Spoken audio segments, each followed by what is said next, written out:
લોકસભા મત વિસ્તાર આદિવાસી મતદારોનું પ્રભુત્વ ધરાવતી બેઠક છે। આ બેઠકના ભાજપાએ આદિવાસી ઉમેદવાર મનસુખ વસાવાને સતત છઠ્ઠી વાર તક આપી છે ઉમેદવારી કરવા માટે।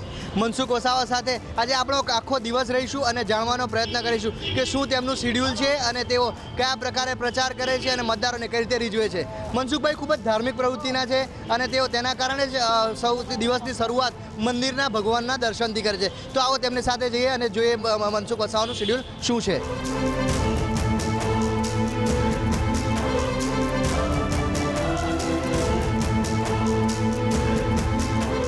દેવદર્શન બાદ મનસુખ વસાવા રવાના થયા પહેલી પ્રચાર સભા તરફ। અંકલેશ્વરના સજોદ ગામે શિવ મંદિરમાં દર્શન કરતા મનસુખભાઈની નજર રામાયણનું પઠન કરતા આ મહાત્મા પર પડી અને થોડીવાર માટે રામાયણની ચોપાઈ સાંભળવા રોકાઈ ગયા।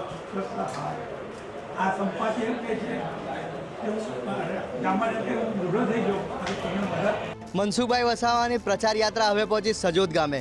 સજોદના સિદ્ધેશ્વર મહાદેવ મંદિરના દર્શન બાદ મનસુખભાઈ વસાવા અહીંના સ્થાનિકોને સંબોધશે અને ભાજપાના કાર્યો વિશે તેમને માહિતગાર કરી મત તેમને મળે તે માટેના પ્રયત્નો હાથ ધરશે। કાર્યકર્તા સાથેની ચર્ચામાં મનસુખભાઈએ સ્પષ્ટ કર્યું કે સતત જીતથી વધુ આત્મવિશ્વાસમાં આવ્યા વિના પ્રજા માટે સતત કામ કરતા રહેવું જોઈએ। ચૂંટણીની અંદર સામેના પ્રતિસ્પર્ધીઓ એ મેદાનમાં છે એટલે ક્યાંક આપણા નિષ્ક્રિયતાના કારણે અથવા તો આપણે જીતીએ છે એ વધુ પડતા આત્મવિશ્વાસના કારણે આપણને નુકસાન ન જાય એના માટે આપણે કાળજી લેવી પડશે। 1 કલાકની સભા બાદ હવે કાફલો ડોર ટુ ડોર પ્રચાર માટે રવાના થયો। ધૂમધકતા તાપમાં તેઓ લોકોને ઉષ્માભેર મળી રહ્યા હતા।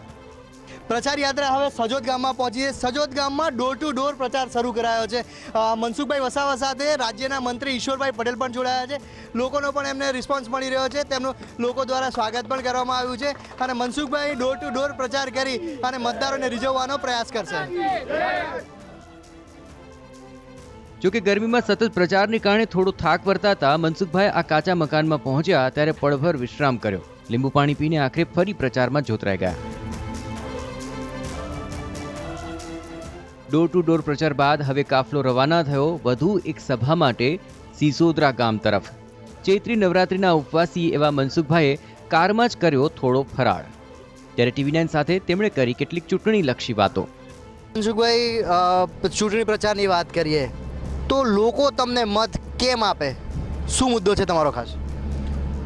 જો છેલ્લા 5 ટર્મથી સંસદ સભ્ય તરીકે રાજ્ય સરકાર ને ભારત સરકારની યોજના લોકો સુધી પહોંચે એના માટે મેં પૂરેપૂરી કાળજી રાખી છે। લોકોના સામાજિક પ્રસંગ હોય કે પછી દુઃખદ પ્રસંગ હોય કે ધાર્મિક પ્રસંગ હોય, આવા લગભગ મત વિસ્તારની અંદર દરેકે દરેક જગ્યાએ હું પહોંચવાના પ્રયત્ન કરું છું।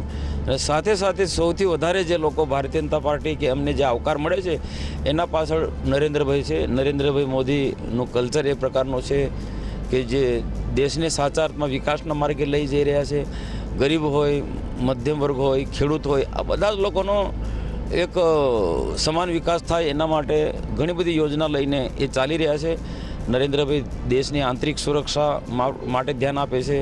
સરહદો સલામત રહે, પાકિસ્તાન થકી આતંકવાદી જે પ્રવૃત્તિ ચલાવવામાં આવે છે એને જે નરેન્દ્રભાઈ જે એમની તાકાતથી એમને જે દબાયા છે એને જડબાતોડ જવાબ આપ્યો, ઈંટનો જવાબ પથ્થરથી આપ્યો છે।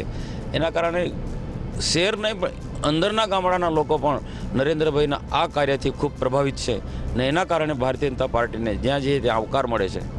મનસુખભાઈ, જિલ્લાનો ખાસ કરીને વાત કરીએ તો ખેડૂત અને માછીમાર બંને મોટા વ્યક્તિઓ કહી શકાય, મોટું ગ્રુપ છે એ નારાજ છે। ખાસ કરીને આદિવાસીઓ પણ કહીએ તો આદિવાસીના પણ મતનું વિભાજન થવાનું છે।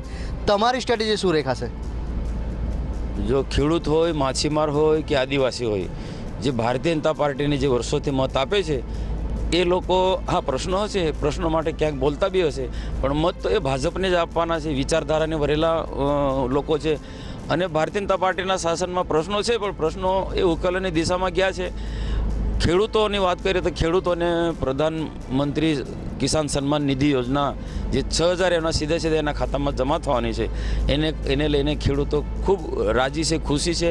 ભારતીય જનતા પાર્ટીની આ પોલિસીને ખૂબ વધાવી રહ્યા છે।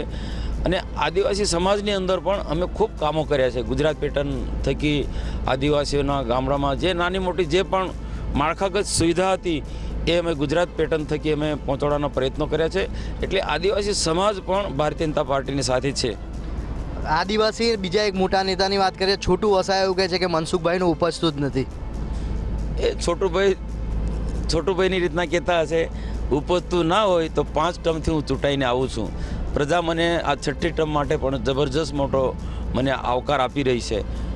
એ એમની વાત એ કરતા હોય છે, પણ હું હંમેશા એવું માનું છું, હું કોઈની લીટી ભૂસવા નથી માગતો, હું મારી લીટી લાંબી કરવા માગું છું. છોટુભાઈને પરિણામ ખબર પડશે. મનસુખભાઈ, નર્મદા નદીની આજની વાત કરીએ તો પગપાળા બી જો ચાલીને નીકળી જવાય તો નવાય નહીં. આટલી કપરી સ્થિતિ આવી ગઈ, તમે 5 ટર્મથી સાંસદ છો, પરિણામ શું આવશે? વાયદા તો અનેક થયા. છેલ્લા 3 વર્ષથી વરસાદ ઓછો છે અને ઉપર મધ્યપ્રદેશની સરકાર છે. મધ્યપ્રદેશની સરકાર હોવાના કારણે જો ઉપરથી જે પાણી આવવું જોઈએ એ આવતું નથી. આજે ડેમમાં જે પાણી છે એ સમગ્ર ગુજરાતમાં પીવાના પાણી માટેની પણ જથ્થાની જરૂર છે, સિંચાઈના પાણી માટેની પણ જરૂર છે. છતાં પણ આજે અમે રજૂઆત કરી છે, એની પ્રોસિજર ચાલી રહી છે. આવનારા દિવસોમાં ચૂંટણી પત્યા પછી આશ્વાસન નથી કે ચૂંટણી આવી છે એટલે વાત નથી કરતા, પણ હકીકતમાં અમે જ્યાં જે જગ્યા પર અમે રજૂઆત કરી છે એના કારણે નર્મદામાં પાણી છોડાશે અને નર્મદા લઈને જે પણ કંઈક સમસ્યા ઊભી થઈ છે, માછીમારીને હોય કે જે પણ કોઈ, એ સમસ્યા આવનારા દિવસોની અંદર એ ઉકેલવાના દિશા તરફ અમે આગળ વધી રહ્યા છે. તો આ છે મનસુખભાઈ વસાવા, જેઓ જણાવી રહ્યા છે કે સમસ્યાઓ ચોક્કસ છે, પણ તેઓ વાયદામાં નહીં પરંતુ પરિણામલક્ષી કામગીરીથી સમસ્યાઓ હલ કરીને ભરૂચની પ્રજાને એક સારું જીવન અર્પણ કરવાનો વાયદો ફરી એકવાર કરી રહ્યા છે. સિસોદરા ગામમાં મનસુખ વસાવાનું ફટાકડા ફોડીને ભવ્ય સ્વાગત કરાયું. સભામાં ભાજપને મજબૂત કરવાની તેમણે લોકોને હાકલ કરી. આ તબક્કે રાજ્ય સરકારના મંત્રી ઈશ્વરભાઈ પટેલે TV9ને જણાવ્યું કે આવનારા સમયમાં ભરૂચની તમામ સમસ્યા હલ કરવાની તેઓ ખાતરી આપી રહ્યા છે. ભાજપાના ચૂંટણી પ્રચારમાં ગુજરાત સરકારના મંત્રી ઈશ્વરભાઈ પટેલ પણ સિસોદરા ગામમાં મનસુખભાઈ વસાવા સાથે જોડાયા હતા. ઈશ્વરભાઈ પાસેથી જાણીએ કે સરકાર શું ખાસ કરીને તેઓ મુદ્દા મૂકી અને લોકો પાસે મત માંગશે અને મનસુખભાઈ જીતે માટે શું પ્રયત્ન થશે. ઈશ્વરભાઈ, ખાસ કરીને ચૂંટણી પ્રચારમાં આપ જોડાયા છો, શું કહીને ખાસ મત માંગવામાં આવશે? મનસુખભાઈ વસાવા જ્યારે આ 6ઠ્ઠી વખતના આ વિસ્તારના ઉમેદવાર તરીકે જ્યારે આવ્યા ત્યારે હું એટલું કહીશ કે ભૂતકાળમાં ન મળીએ એ પ્રકારની લીડ અમે 2 લાખથી 2.5 લાખના માર્જિનથી આ સીટ અમે જીતવાના છે. જે પ્રકારે ખેડૂતોના પીવાના પાણીનો પ્રશ્ન હોય, ખેડૂતોના સિંચાઈ માટેનો પ્રશ્ન હોય, ત્યારે છેલ્લા 10 વર્ષથી ઉકાઈ જે અમારો કેનાલ લાગે છે, ઉકાઈ ડેમમાંથી જે કેનાલ આવે છે, ઠેઠ ઉકાઈથી અમારા દરિયા કિનારાનું છેવાડાનું ગામ કંટિયાજાર ત્યાં સુધીની પાકી લાઇનની કેનાલ બનવાના કારણે આજે છેવાડાના ખેડૂતોને પણ પૂરતા પ્રમાણમાં એને સિંચાઈ માટે પાણી મળી રહે છે. એ જ રીતે આ વિસ્તારની અંદર જે પીવાના પાણીની યોજનાઓ છે એ 3 જેટલી યોજનાઓ થકી અમારા 88 જેટલા ગામોને આ વિસ્તારમાં આવરી લઈને તમામ ગામોવાળાને પાઇપલાઇન દ્વારા પીવાનું પાણી પણ પાણી પુરવઠા દ્વારા મળે છે. એશિયાનું સૌથી મોટું કેમિકલ હબ આપના વિસ્તારમાં જ આવે છે અને પાણી વગર કદાચ 1 મહિના બાદ ઉદ્યોગો બંધ થાય સ્થિતિ છે, શું કહેશો? જે પ્રકારે ઓછું પાણી છે કરકસરપૂર્વક ખેડૂતો પણ ઉપયોગ કરે છે, ઉદ્યોગોવાળા પણ કરકસરથી ઉપયોગ કરીને એ પ્રકારની વ્યવસ્થા ગોઠવી છે કે જે ઉદ્યોગો પણ ન બંધ રહે, ખેડૂતોને પણ સમયસર પાણી મળે, એ પ્રકારનું આયોજન છે. તો આ છે સહકાર મંત્રી, જેઓ જણાવી રહ્યા છે કે ખેડૂતોલક્ષી યોજનાઓના કારણે ખેડૂતો ચોક્કસ તે ભાજપા તરફ જ ઝુકાવ દેખાઈ રહ્યો છે અને આના કારણે ભાજપાને સારા એવા મતનો લાભ પણ મળશે. અંકિત મોદી, TV9, ભરૂચ. સિસોદરા ગામના લોકો સાથેની વાતચીતમાં સરકારની કામગીરી વિશેનો અભિપ્રાય જાણવાનો અમે પ્રયત્ન કર્યો. મનસુખભાઈ વસાવા પ્રચાર દરમિયાન સિસોદરા ગામ પહોંચ્યા હતા, જ્યાં સભાને સંબોધ્યા બાદ હાલમાં કેટલાક સ્થાનિકો આપણી સાથે છે, તેમની પાસે આપણે જાણવાનો પ્રયત્ન કરીએ. સ્થાનિક અગ્રણીને આપણે ખાસ કરીને પૂછીએ, શું ખાસ મુદ્દાઓ રહ્યા છે જેને લઈને મતદારો મત આપવા માટે તૈયાર થશે? જે કામ કરે તેની પાસે લોકો જાય. ભારતીય જનતા પાર્ટી હર હંમેશ ઇલેક્શન હોય કે ના હોય લોકોની વચ્ચે 365 દિવસ જાય છે, એટલે અમારી પાસે લોકોની અપેક્ષાઓ હોય છે અને લોકો અમારી તરફેણમાં જ 100% રહેવાના છે. મનસુખભાઈના એવા કયા કામ તમને યાદ છે કે જે ખૂબ સ્થાનિકોને કામ લાગ્યા હોય? મનસુખભાઈ અમારા એવા ઉમેદવાર છે કે નાનામાં નાનો માણસ હોય તો તેની પાસે પર ઊભા રહીને વાત કરે છે, એના પ્રશ્નો સાંભળે છે, એમના પ્રશ્નોનો નિરાકાર આવે ત્યાં સુધી અમને ફોનથી પણ પૂછે છે. અમે કંઈ આજે જ નથી આવતા, અમે હર હંમેશ મહિનામાં એક વખત આજુબાજુના વિસ્તારમાં આંટો મારીને જોઈએ છે કે ભાઈ ક્યાં કામો ચાલે છે, ક્યાં તકલીફ છે.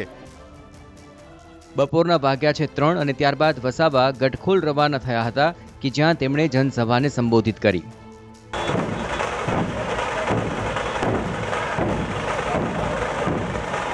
સાંજે 7 વાગે તેઓ પહોંચ્યા ભડકોતરા કે જ્યાં મનસુખ વસાવાને બગીમાં બેસાડીને વિશાળ રેલી સાથે સભા સ્થળ સુધી લઈ જવાયા.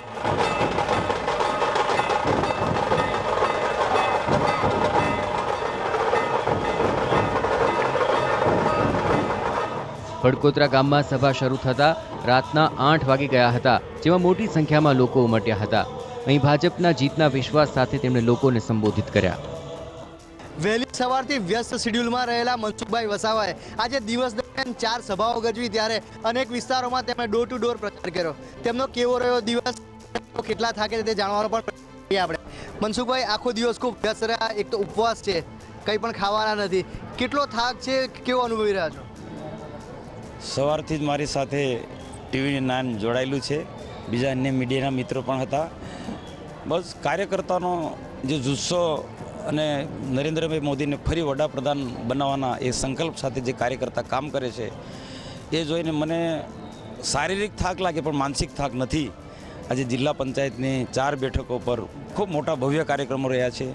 ભારતીય જનતા પાર્ટીના બધા જ કાર્યકર્તાઓ એક મનમાં એક સંકલ્પ લઈને ચાલે છે કે દેશના વડાપ્રધાન નરેન્દ્રભાઈ મોદી ફરી બને ને એના માટે આ ભરૂચ લોકસભા વિસ્તારમાં પણ બધા જ કાર્યકર્તા તો ખરા પણ શુભેચ્છકો મિત્રો, મતદાર ભાઈઓ જે ભારતીય જનતા પાર્ટીની સાથે વિચારધારામાં માનનારા લોકો પૂરી તાકાતથી કામે લાગી ગયા છે અને આ વખતે ભરૂચ લોકસભાને ખૂબ મોટા માર્જિનથી જીતાડવું.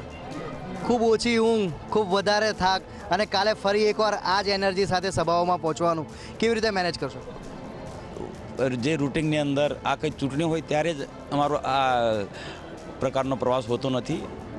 ઠીક છે કે ઇલેક્શન સમય થોડો વધારે હોય છે, પણ હંમેશા સતત અમે પ્રજાની વચ્ચે રહેતા હોય છે, પાર્ટીના કામમાં ફરતા હોય છે, સરકારની કામગીરીમાં પણ ક્યાંક ને ક્યાંક અનેક રીતના જોડાયેલા હોય છે. એટલે આવો હંમેશાનો અમારો કાર્યક્રમ હોય છે, એટલે થાક બહુ અસર કરતી નથી. પણ ચૂંટણી છે એટલે સ્વાભાવિક છે કે થોડો વધારે ટાઈમ અમે લઈએ છીએ. આવતીકાલ પણ જે આ રીતના પૂરી તાકાતથી પ્રચાર કર્યો એ રીતના આવતીકાલથી વધુ ઉર્જા સાથે અમે સારું કામ કરીશું. અંકિત મોદી, ટીવી 9, ભરૂચ.